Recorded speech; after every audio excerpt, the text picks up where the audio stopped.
first time in history. All 4 teacher affiliates are saying the same thing. The minister's doing a great job. We'll get a deal. Everywhere we go! In an escalating battle with the government, teachers' unions make their biggest move yet, a one-day strike that will shut every school in Ontario. Unless there's a deal reached before then, the strike will happen next Friday, February 21st, with the 4 largest teachers' unions getting together for a joint strike. The Ontario Secondary School Federation, the Elementary Teachers Federation of Ontario, the English Catholic Teachers Association, and the AEFO. The strike will mean approximately 2 million students will be out of class that day. Word of the strike coming from union leaders as they watched and at times heckled the education minister during an interview today. Nally Kalada has been following today's developments and joins us live from outside the Royal York right now. Nally, things seem to really boil over today. That's right. In fact, Dwight, while the protests were going on outside here, inside there was some heckling going on as well. The problem is here, both sides really maintain that they are doing what they are doing for the sake of students in this province. The problem is they have very different ideas of exactly what that is and how to do it. As Toronto's elementary teachers hit the picket lines once again today, Premier Doug Ford remained positive and tight-lipped. Just any reaction to the Sorry, we're just going to get going on the photo line. Province-wide strike. We're focused on these two. We're giving them a great career. Today, the Premier visited high school students competing at an automotive skills competition. He received a warm welcome from some, but not all. Did you talk to him at all? No, I'd rather not. You didn't want to? I don't think nice words would have came out. It was really hypocritical that he was here. We lost an entire auto program this year because of Doug Ford's cuts. Today, all the teachers' unions band together, announcing all teachers will host a province-wide strike next week. The education minister denounced the move. I think it's an irresponsible choice. And my hope is, should there be present, is to hear the message that there is an option, a viable mechanism, an independent mediator that can help us drive the parties to an outcome that is defensible for all of the students of this province. Finding a middle ground may be difficult. Both sides, it appears, are still far apart. Our government, under the Premier's leadership, has increased expenditure in public education to the highest levels ever recorded in Ontario history. We lost over 300 positions that were directly for our most vulnerable students. So to sit in the room and listen to the minister talk about renewed investments, talking about how much they're putting into the system, when we know that's just not true. They're still talking about, in regulation, removing 1 out of 4 high school teachers, thousands of education workers, forcing this Alabama-style mandatory e-learning. The minister's claims that these are improvements in the education system are just patently false. And the ones feeling the screws in this dispute, all sides agree, are the students. And they know it. It's caused a lot of brackets in our learning. Like, we have to miss a couple days of school, and then we have to learn units by ourselves sometimes. It's not good for us. I mean, I know our teacher does like to put in a lot of work after school. We've been training with him for this competition, but unfortunately he hasn't been able to. Now, I also spoke to the Premier today. I asked him a little bit more. I said, are you willing to enact back-to-work legislation? Is that something you are considering? He wouldn't really answer the question, Dwight. Instead, he simply said that he plans to get a deal. He says, we'll get it done. Dwight. Thank you, Natalie.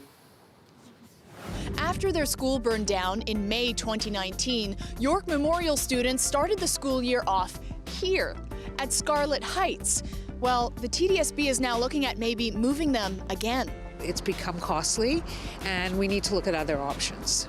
Students and parents aren't so happy with that idea. If you had it your way, where would you guys start school in September? We just started here. We already started, we already adapted, we already know the school. I'm Ali Chiasso, and I'll have that story coming up. You're looking at Via Rail trains parked in the Toronto Maintenance Centre yard this afternoon. All Via Rail trains in the Toronto-Montreal corridor will remain idle for at least another day. The protest blocking the rail lines east of the city is still underway tonight, despite warnings from police that they plan to serve an injunction to stop it. Farah Morelli is at Union Station, and Farah, there are 7 days into this protest. Is their message getting across, though, to Canadians? It is to some, Dwight. It's interesting. I've spent the day speaking to people, and despite all the media attention this whole dispute has drawn, there are some people that actually have no idea that this was even happening. If you haven't had to book a train or maybe get on a bus, you might not know about all these disruptions that the protests have even caused. But if you have had a trip that's been canceled, you know exactly what's going on, and everyone's got an opinion. I want to try to make us move from our land. It's not happening. Another day, another refusal to leave. I'm never in favor of First Nations people being forced to do anything. Today, the chief of Tyne-Danica Police made a personal appeal for campers near the CP rail line to leave so trains can resume. Today's the day to go to your own bed. The point's been made. I ask the people to communicate an intention to end and show the world what being First Nations is all about. Proud, unbending, yet compassionate. 7 days in, the impact of that camp is being felt in this city, from canceled trains to protests that have blocked major intersections. But are people paying attention? Have you heard about the rail protests that are happening on Via at all? No, the ones that have shut down the lines? No. Many we spoke to hadn't even heard of the protests. Those who had were divided. I'm a little disturbed. I believe in peaceful protest, I do, but the courts have decided that we can put the pipeline through. I still think that it's gone on long enough and it's time that it stopped. It is a human rights issue. It's a huge environmental issue. There's some resentment there, but I've sided with the protesters in the past. Some who weren't paying close attention to the Wet'suwet'en dispute before say they are now. And we got into Kingston Station and then we were stopped. Lindsay Potts was on a Via train last week that came to a halt for 2 hours because of the protesters. Now that we were on this train and we were stuck, it seemed like a perfect opportunity to kind of do some more research and essentially learn as much as I could about what was happening. That she did. Potts now fully supports the protests in solidarity with the Wet'suwet'en people in BC. For me, this protest by the Mohawk people and the people on the tracks that day was a call to action, and it forced me to listen. And so to them, I'm incredibly grateful because it gave me an opportunity to learn more. Now, Dwight, no matter where your opinion lies on these protests or this pipeline, one thing that is for certain is we are heading into a long weekend. We still don't know whether these disruptions are going to continue. Via Rail has told us that it needs 36 hours to start up again once these lines are cleared, if they are. As for that injunction to remove the protesters at this camp in Tyne-Danica Mohawk territory, we heard from the Minister of Transportation today, Mark Garneau, and what he said is that the government operates independently from police forces, and it is up to them to enforce these injunctions. We don't have any word of whether the OPP plan to move in to enforce this injunction at the camp tonight. Dwight. Farah, thank you.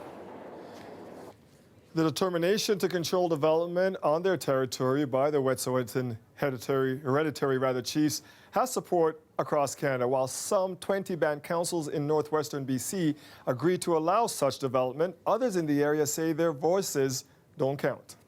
For those bands that have signed agreements when they don't have the authority to sign the agreements, they've played the game that the province and Canada have played for years. With the Wet'suwet'en Nation, their hereditary chiefs are the authority.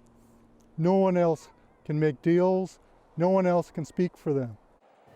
Chief Spoke says he's aware blocked railway lines affects people across Canada. He says that inconvenience is nothing compared to what the Wet'suwet'en and other forgotten First Nations endure. Further south, there were more protests today in Vancouver against a court injunction barring demonstrators from blocking port entrances. An overnight demonstration near Vancouver's City Hall ended without incident early this morning. The Premier of BC spoke out this afternoon in favor of the right to protest, but he also expressed ardent opposition to the tactics of demonstrators outside the provincial legislature yesterday when they blocked the entrances ahead of the throne speech.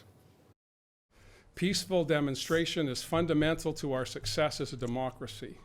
But to have a group of people say to others, you are illegitimate, you are not allowed in here, you are somehow a sellout to the values of Canadians is just plain wrong, and I want to underline that. You can find the very latest on the situation in BC, as well as the blockade here in Ontario, in Belleville, online. Just head to cbc.ca/Toronto.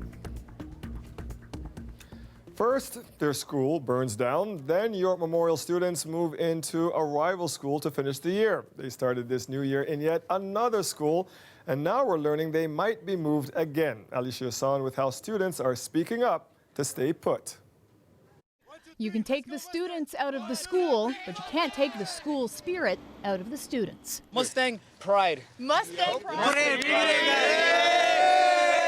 If you had it your way, where would you guys start school in September?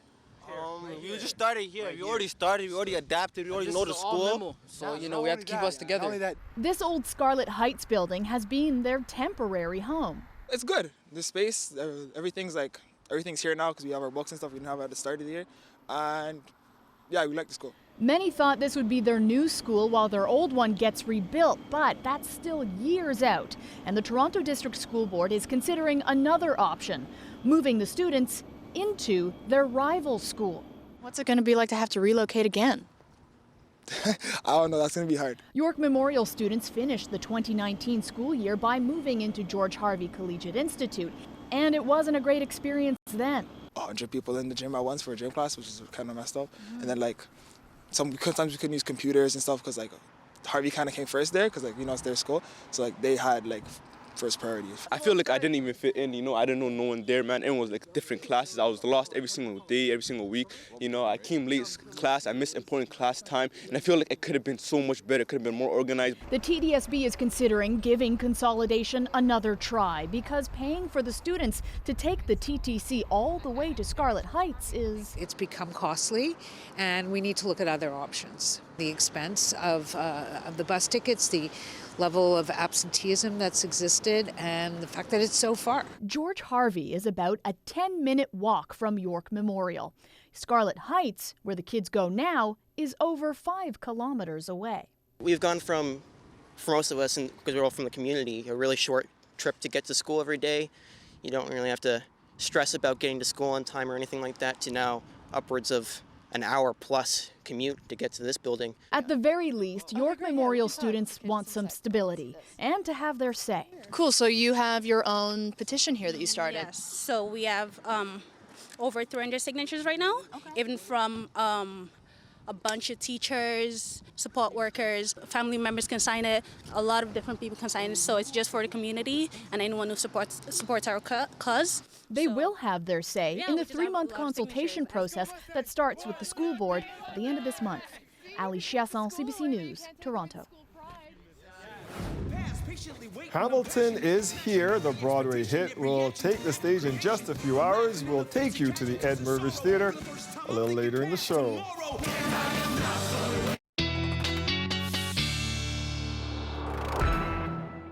Oh, looking forward to seeing that one, Colette. It's a good night to be inside in the warmth of a theater, yes?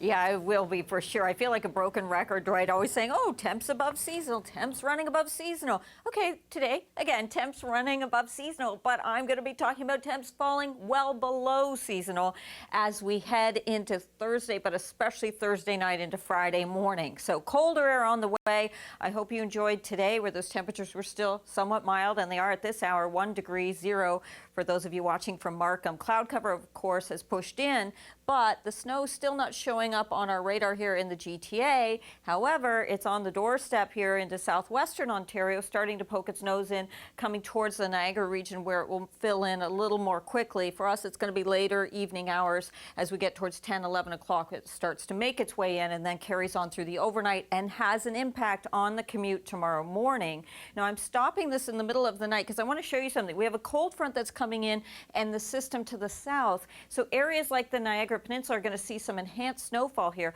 Much of what we see into the GTA actually comes from the cold front. As well, southwestern Ontario could get some enhanced amounts because of the way this is tracking through. That cold front brings in the cold air and it's going to kick this system away from us. We may see some flurries even into Friday morning, but otherwise we get into a clearing trend other than the very highly localized snow squalls that will set up in the stronger winds. So for the GTA, it's probably close to about 5 centimeters, maybe even a little less, but we get closer to that 10 as we go around the peninsula, the Golden Horseshoe there towards the Niagara Peninsula. -2 tonight, but that temperature of 1 degree, that's going to be plummeting tomorrow afternoon. I've got more on that coming up, Dwight. Thank you, Colette. You're welcome. The province's third case of the disease caused by the coronavirus has been resolved. Health officials saying today the London, Ontario woman who was diagnosed late last month is no longer infectious. 2 separate negative tests done 24 hours apart confirmed that the woman in her 20s is a student at the University of Western Ontario. Meanwhile, the WHO says people in quarantine on board a Japanese cruise ship may have to stay beyond their original release date of next Wednesday if they've been in contact with one of the newly confirmed cases. That came as quite a shock today to one of the Canadians on board. You're now telling me news I haven't heard. I don't think it's fair to us. We're the ones in the middle of this thing, as unfortunate as it is, and I think we deserve every little bit of information. I mean, we have family at home. They need to know as well. 39 new cases were reported on board the Diamond Princess today, but it's not clear if any of them were Canadian. A total of 175 passengers and crew have been taken off the ship with COVID-19, including at least 8 Canadians, but there is better news for another cruise ship that also has Canadians on board. Cambodia has now agreed to let the MS Westerdam dock at one of its ports tomorrow and allow passengers to disembark and return home. The luxury liner had been turned away by 5 Asian countries, even though no one on board has tested positive for COVID-19.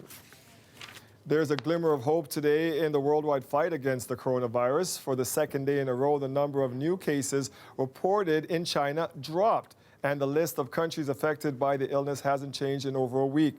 But after a 2-day meeting about the virus, officials at the World Health Organization said they're not convinced we are out of the woods yet.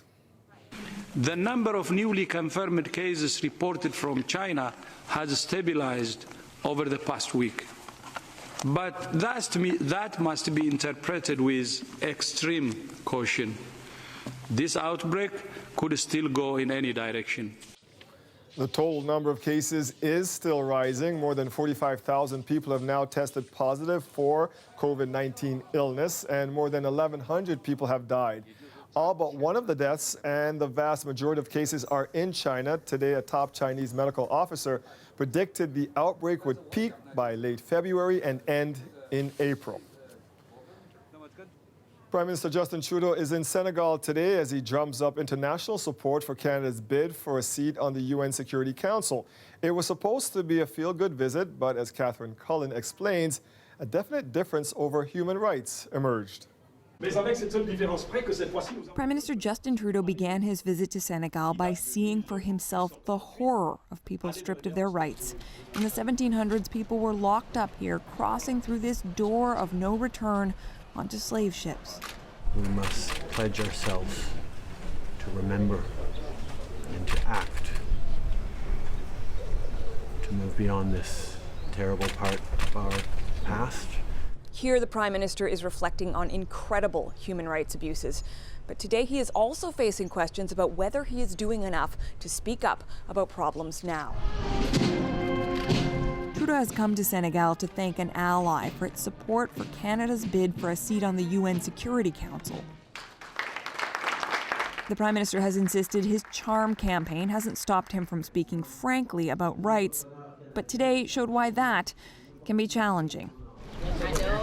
In Senegal, homosexual acts are criminal, and Human Rights Watch says LGBTQ people aren't protected from violence.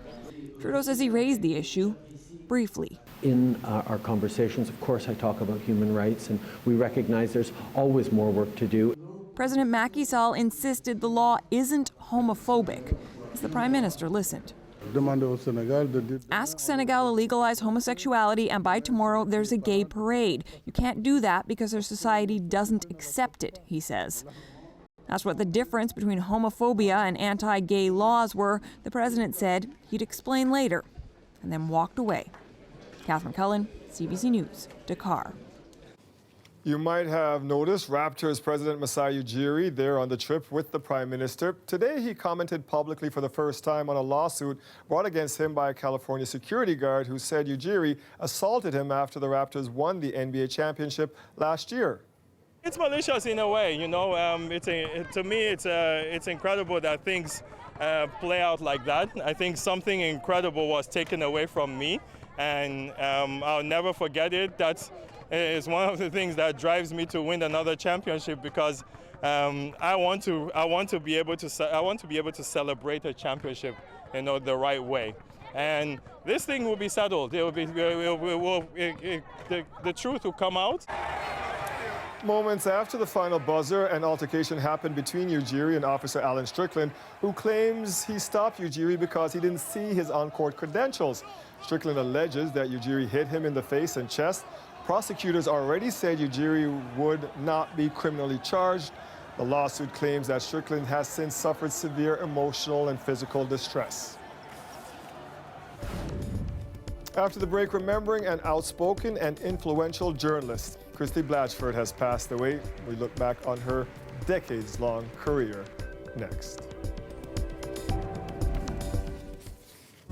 The weather update is brought to you by Train, the most reliable heating and cooling brand.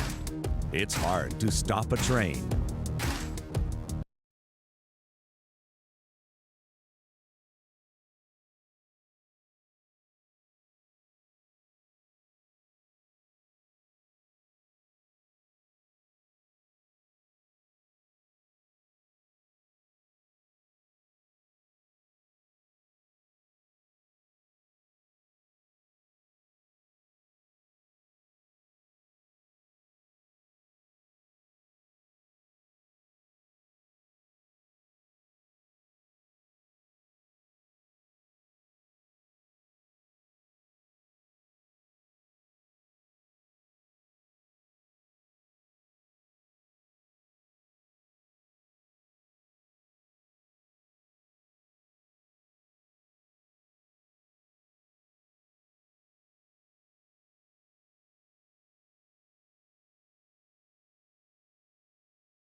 A judge today described the two men convicted of drugging and sexually assaulting a woman at the College Street bar as predators. Both men were handed 9-year prison sentences today. They are now appealing. Needless to say, whenever a sentence like that is imposed, I think it goes without saying that a person's not going to be happy about that, but I don't have anything direct from our client, one way or the other. Enzo De Jesus Carrasco and Gavin McMillan were convicted of sexual assault and administering a stupefying drug to the 24-year-old victim. The 2016 attack in the now closed College Street bar was captured on a number of security cameras. McMillan and De Jesus Carrasco had argued the woman was a willing participant. The trial heard evidence she was barely conscious after consuming alcohol and cocaine during the hours-long attack. Tributes are pouring in to remember one of Canada's most prolific journalists, Christy Blatchford. The National Post columnist died today at the age of 68. Blatchford spent decades covering crime and the courts. Greg Ross has more now on her impact on journalism in Canada. Those who worked with her closely say Christy Blatchford's death has left a huge hole in Canadian journalism. She was fearless and determined to get the story. You know, she was like the ultimate cub reporter, except she had 40 years of experience and knowledge. Her career spanned nearly 5 decades, and her work was award-winning, earning such honors as the National Newspaper Award in 1999 and the Governor General Literary Award in 2008. She was the first female sports columnist in Canada in the early 1970s with the Globe and Mail. Never shy to voice her opinion, Blatchford said this in 1977 while appearing on the CBC show 90 Minutes Live. I'd like to write about what it's like to be a woman sports writer, and I'd like to call it Jocking Off. Blatchford eventually moved on to covering news with stints at the Globe and Mail, Toronto Star, and Toronto Sun. She eventually discovered she had a passion for covering crime and the court system. She's covered the most sensational murder trials in Canada in the last 25 years, starting with Paul Bernardo in the mid-1990s. She had a reputation of expressing her passionate opinions in her columns, often directed towards the accused in a trial or the lawyers and judges working it. While covering the trial of Paul Bernardo, who was convicted of the rape and murder of 3 teenage girls in St. Catharines, Blatchford was quick to criticize the judge's decision to impose a publication ban. I think it's a scary precedent. In my mind, he's assumed that the right of the press to report unfettered and the right of the Bernardo to a fair trial are in conflict, and I don't think they are. We get tons of memos, eh? But despite her outspokenness, she always commanded respect. Today at Toronto's Court of Appeal, before a bail hearing, Judge James McPherson took a moment to acknowledge Blatchford, saying she did a wonderful job covering courts for 40 years. We will miss her. She just commanded universal respect from judges, lawyers, everyone in the system. In the fall, Blatchford was diagnosed with stage 4 lung cancer, which had spread to her tailbone. She passed away in hospital this morning, but not before one last great quote to friends in her final days. She says, "I'm not that deep. I don't think of what comes after. I'm just really going to miss my friends, and we're all going to miss her so much." Greg Ross, CBC News, Toronto. Enjoyed my time on the crime beat with her. After the break, we look at the court case that is debating the question, is a person with HIV obligated to disclose their status even if they use a condom? A condom can, in fact, be enough on its own to protect sufficiently against the risk of transmission. The criminalization of non-disclosure in this way does increase the number of cases that we see. It's clear that it is doing more damage in terms of, from a public health perspective, than doing good.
HIV and AIDS groups were at the Court of Appeal today trying to overturn a controversial decision. They are looking to reverse a sexual assault conviction against a man with HIV. He was found guilty after not disclosing his status to 3 partners. Nick Boisvert has more.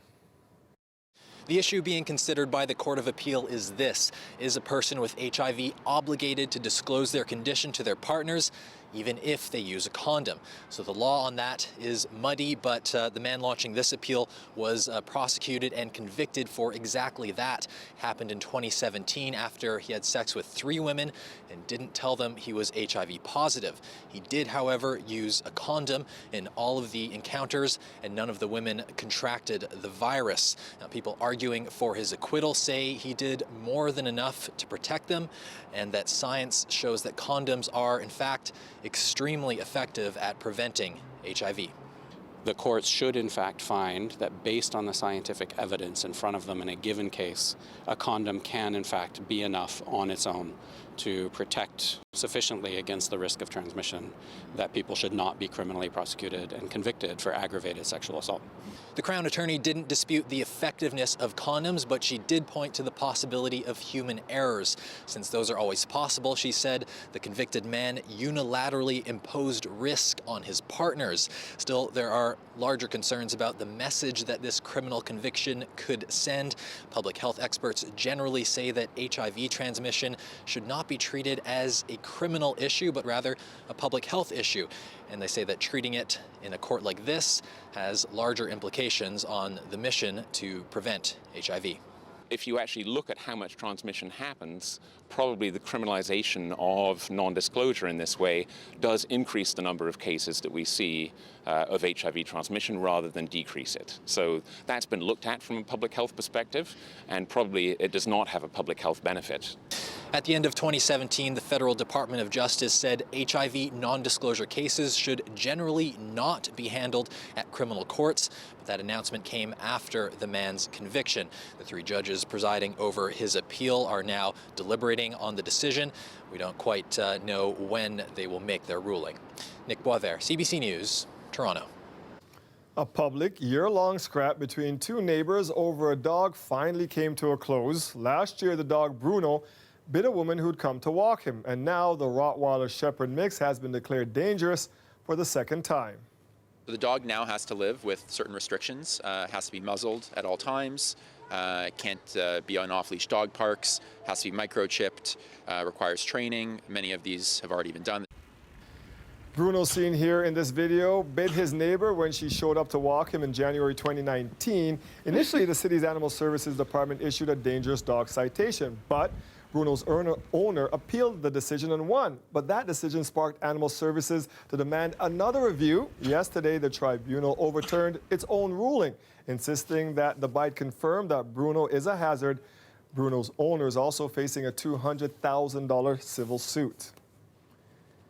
We are getting ready for our own blast of winter in the next few days. Colette will have more on that in a minute. But in Newfoundland, this winter has meant more snow than usual. Now, that's just a challenge for people trying to get around. It's also a challenge on the city's finances. Chris O'Neill-Yates explains.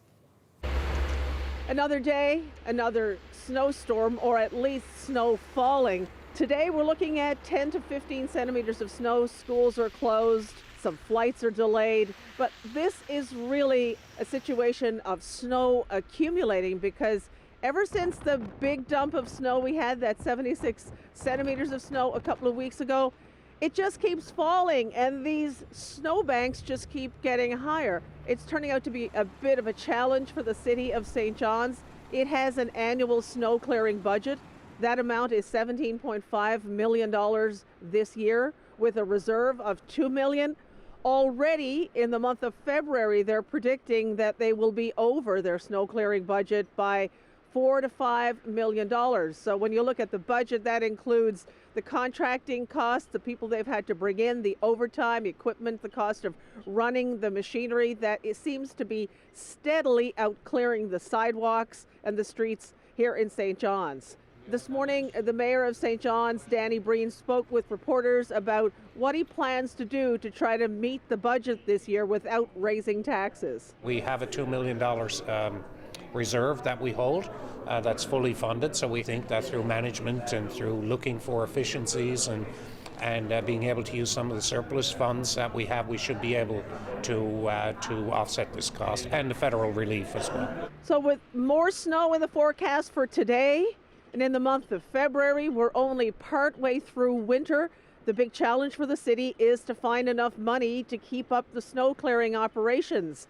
It's looking to Ottawa for some disaster relief funding for that big wallop we took a couple of weeks ago. But the only certainty now is that as the snow continues to accumulate here in the city, so do the bills for cleaning up all that snow.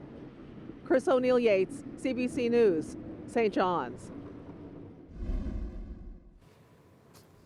Some startling new images have emerged from Antarctica, and they are raising further concerns about climate change.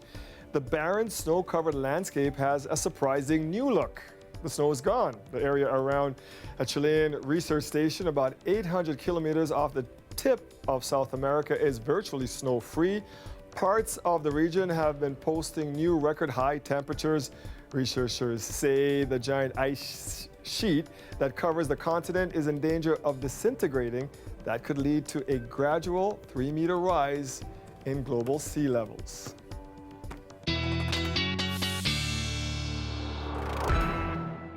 And I know it is scary when we see those things, Colette. Yeah, very dramatic, those images, to see the differences and the changes. And to think about 3 meters, that's pretty significant.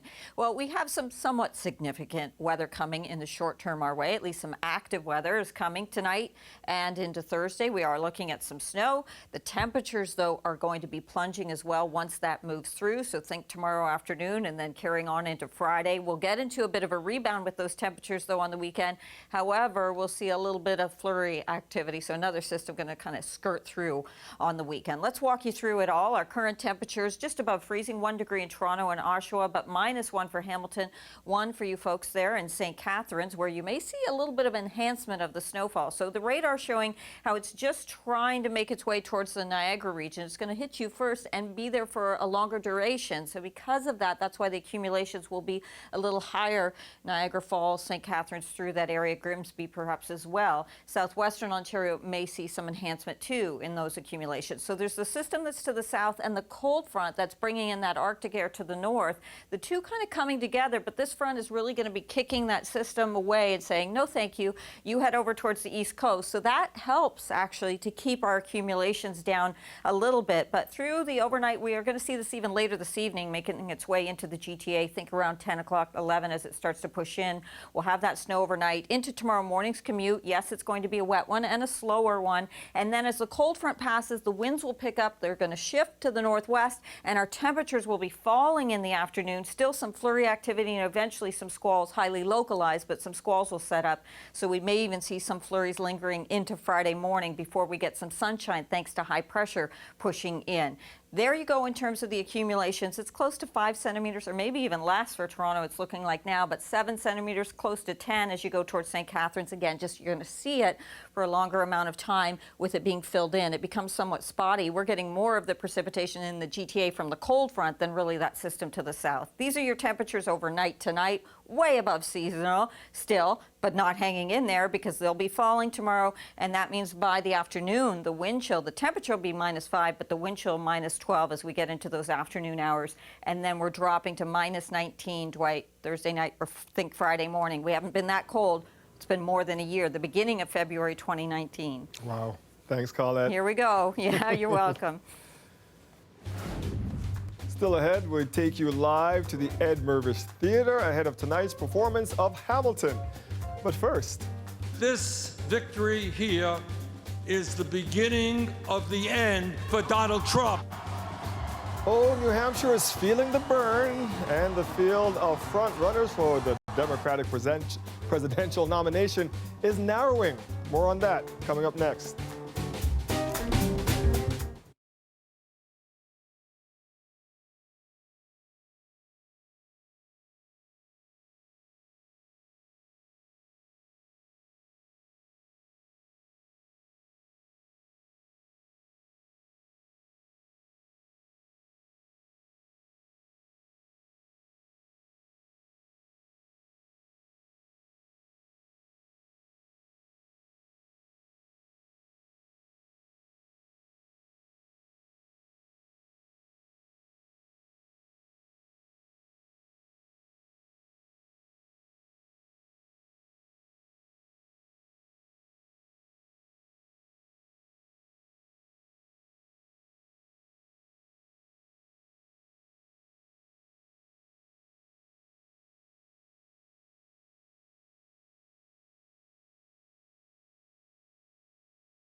Bernie Sanders took last night's Democratic primary in New Hampshire, and as the field of candidates to become the party's nominee for U.S. president shrinks, a division within the party is deepening. Katie Simpson with more now from the campaign trail.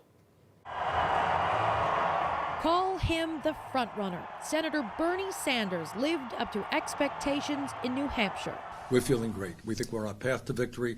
We'll win the nomination, and I think we're going to beat Donald Trump big time. But the vote was close, split between two factions within the party, the progressive left that rallied behind Bernie Sanders and the centrists largely supporting two candidates. Former Mayor Pete Buttigieg placed second last night. Well, we're thrilled. We've now had top two finishes in the first two states, and the energy surrounding this campaign is phenomenal. The other, who had a surprising surge into third place, Senator Amy Klobuchar, who is known for working across the aisle with Republicans. She is strong. She is powerful. She is smart. She is funny as hell. I think that alone is going to stump Trump. At the City View Cafe in the suburban community of Nashua, Democrats are surprised by how the field of frontrunners is narrowing. The fourth place finish for Senator Elizabeth Warren is a devastating blow to her campaign. It's even worse for former Vice President Joe Biden, the longtime favorite who finished an embarrassing fifth. Is it time for Joe Biden to bow out? That's not my decision to make. There is relief the vote went off without a hitch, unlike in Iowa, though worries remain about the internal divisions this primary exposed. The imperative, as far as I'm concerned, is to get rid of Donald Trump. And so my fear about the Democrats is that whoever it is, that not all the Democrats are on board. The frontrunners established here don't have the luxury of being complacent. Former New York City Mayor Michael Bloomberg will be on the ballot next month for Super Tuesday, when 14 states vote. With all the money he spent on advertising, he has the potential to disrupt this race. Katie Simpson, CBC News, Nashua, New Hampshire. And there is fresh turmoil in Washington over the Trump administration's intervention in a criminal case involving the U.S. president's longtime friend, Roger Stone. He is the self-described political dirty trickster and advisor to the Trump campaign who was caught up in the Robert Mueller probe. Stone faces sentencing for lying to Congress and witness tampering as part of an attempt to protect Trump. Prosecutors asked for a 7 to 9 year sentence yesterday. Trump tweeted and said that's too harsh. The Justice Department then overruled the prosecutors and asked for a reduced sentence. That's when all 4 prosecutors on the case resigned. Lindsay Duncombe with more now from Washington. This situation is extremely rare, to have 4 prosecutors remove themselves from an investigation and one of them leave their job at the Department of Justice entirely over this sentencing issue. And what this issue does is raise questions that we've heard before about Donald Trump and interference in the relationship with the Justice Department led by Attorney General Bill Barr. Now, Donald Trump's tweets today are doing nothing to quell that criticism. Here's what he had to say. Congratulations to Attorney General Bill Barr for taking charge of a case that was totally out of control and perhaps should not have even been brought. And then he goes on to again criticize the Mueller investigation. This is all coming just after Donald Trump was acquitted in the Senate. Another investigation that Donald Trump says is a hoax and part of an effort that he sees by the Democrats that have been going after him since the beginning of his presidency. It has raised concerns that what we're seeing now after that acquittal is an emboldened Donald Trump willing to seek payback, perhaps, as a result of the whole impeachment process. There is criticism coming from the Democrats. Here's what Nancy Pelosi tweeted. She said, by tweet, real Donald Trump engaged in political interference in the sentencing of Roger Stone. It is outrageous that the DOJ has deeply damaged the rule of law by withdrawing its recommendation. Stepping down of prosecutors should be commended, and the actions of the DOJ should be investigated. But there are questions about about just what the Democrats should do in terms of investigations. They have already impeached this president. It is possible, as some have suggested, to call William Barr to the House to answer questions about how all of this went down. But they also have to be mindful of the fact that the public has been through investigations, and during that time, Donald Trump's approval ratings, at least the approval ratings in the last few weeks, have gone up. Lindsay Duncombe, CBC News, Washington. I'm Deanna Sumanak-Johnson here in front of the Ed Mirvish Theatre in Toronto, which is the point central for all musical theatre lovers, as Hamilton, the music theatre extravaganza, the pop culture phenomenon, is about to have its official opening tonight. I'll bring you all the news coming up after the break.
Past patiently waiting, I'm passionately smashing every expectation, every action's an act of creation. I'm laughing in the face of casualties of sorrow. For the first time I'm thinking past tomorrow. One of the biggest musicals of the century is finally playing in Canada. The smash Broadway show Hamilton made its premiere in Toronto last night. The musical has won the hearts of theater and history buffs while also scooping up many awards. Deanna Sumanak-Johnson joins us live from the Ed Mirvish Theatre, where the show will be running. And Deanna, the show is only here for 3 months, though. It is, and tonight is the official opening. So what they do often with these shows is last night was not a preview of sorts, but it played last night, but tonight is sort of a gala opening. Some rumors, people on Twitter have said that Lin-Manuel Miranda, the creator, is coming. I sure hope that is true. They have not confirmed his attendance, but Dwight, there's really no way of underestimating the impact of this show. I think much has been said about the kind of record, outrageous ticket prices that it has fetched on Broadway. We know that people at Mirvish here in Toronto have been doing a lot to try to prevent the scalping and those outrageous ticket prices. But that is just one part of the narrative of Hamilton. The other one is that this is a musical that really upended and turned on its head the model of what musicals are. It is told largely in hip-hop and R&B in combination with classical music compositions. It has an entirely colorblind cast playing historical personalities like Thomas Jefferson and George Washington. So it does so much that is inspiring to young musical creators who have not had their voice heard before. And we actually got a chance to catch up with Lin-Manuel Miranda himself on the Oscars red carpet this past Sunday. Here was his words of advice for young musical creators of diverse backgrounds who want to make their own Hamilton. Have a listen. Well, I'll tell you, the only advice I can give is write what's missing. Write what you don't see on stage. I started writing in the Heights because I really wanted a life in musical theater. I'm never going to get cast as Bernardo, and that's all we had for Puerto Rican dudes. And so I wanted to write the kind of show I wasn't seeing. And so don't write the next Hamilton. Write what isn't Hamilton. Write the story that only you can write. What wonderful advice, Dwight. And I just, I have to admit, I've seen it on Broadway. I shelled out a lot of money for that one. And I'm so excited to see it in Toronto tonight because this is really, as a musical theater lover and a history geek, this combines so many things for me. And it's such a creative, just such creative musical. Yeah, Right. shout out to all the history geeks and musical theater lovers like us out there. Going to be a great show. Thank you for that, Deanna. That's right. You're welcome.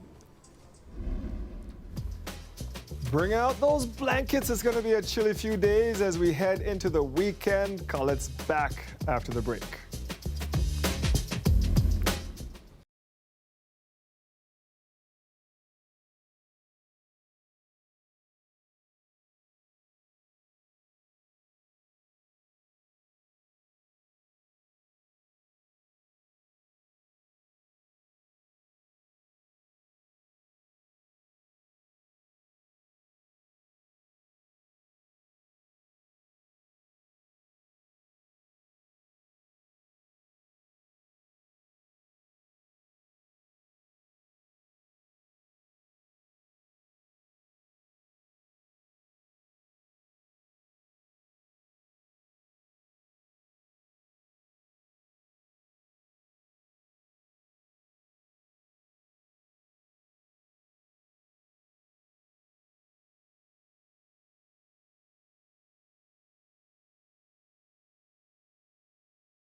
Coming off their 15th win in a row Monday night against the Timberwolves, our Raptors are in Brooklyn tonight trying to one-up themselves, hopefully getting a historic 16th straight victory against the Brooklyn Nets. Tip-off, 7:30 in B-Town tonight.